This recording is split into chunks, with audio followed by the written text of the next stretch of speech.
Varicose veins వ్యాధికి కేవలం 30 నిమిషాల్లో చికిత్స. కాల్ చేయండి 9989527715. కీలక బిల్లులకు లోక్సభ ఆమోదం తెలిపింది. ఐపీసీ, సిఆర్పీసీ, ఎవిడెన్స్ యాక్ట్ స్థానంలో కొత్తగా తీసుకొచ్చిన న్యాయ సంహిత బిల్లులకు ఆమోదముద్ర వేసింది. మరోవైపు టెలికమ్యూనికేషన్ బిల్లుకు సైతం లోక్సభ ఓకే చెప్పింది.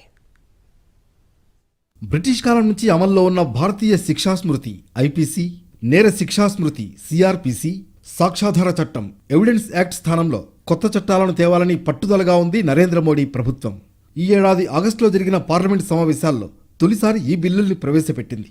అయితే అభ్యంతరాలు వ్యక్తమవడంతో వీటికి మళ్లీ మార్పులు చేసి లోక్సభలో ప్రవేశపెట్టింది.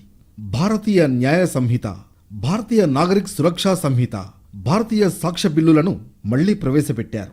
ఈ 3 బిల్లులకు మూజువాణి ఓటింగ్తో ఆమోదం తెలిపింది లోక్సభ. ఈ 3 బిల్లులను ఇవాళ రాజ్యసభలో ప్రవేశపెడతారు. దేశంలో 100 ఏళ్ల వరకు ఈ చట్టాలు న్యాయ ప్రక్రియలో ఉపయోగపడతాయన్నారు హోంమంత్రి అమిత్ షా. కొత్త చట్టాలపై 158 సమావేశాలు నిర్వహించామని చెప్పారు. भारतीय न्याय संहिता, भारतीय नागरिक सुरक्षा संहिता और भारतीय साक्ष्य अधिनियम, ये तीनों बिल कानून बनने के बाद आज से 100 साल तक, कम से कम 100 साल तक जितने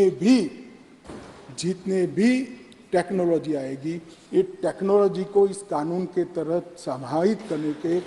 మరోవైపు టెలికమ్యూనికేషన్ బిల్లుకు సైతం లోక్సభ ఆమోదం తెలిపింది. Indian telegraph act 1885, wireless telegraphy act 1993, the telegraphy wires act 1950 స్థానంలో కొత్త బిల్లును తీసుకొచ్చారు. లోక్సభ ఆమోదం తెలపడంతో రాజ్యసభకు పంపనున్నారు. అక్కడా ఆమోదం లభిస్తే రాష్ట్రపతి సంతకంతో చట్టంగా మారుతుంది. మొత్తానికి ఒకవైపు సస్పెన్షన్ల పర్వం కొనసాగుతుండగానే కీలక బిల్లులను క్లియర్ చేస్తోంది కేంద్రం.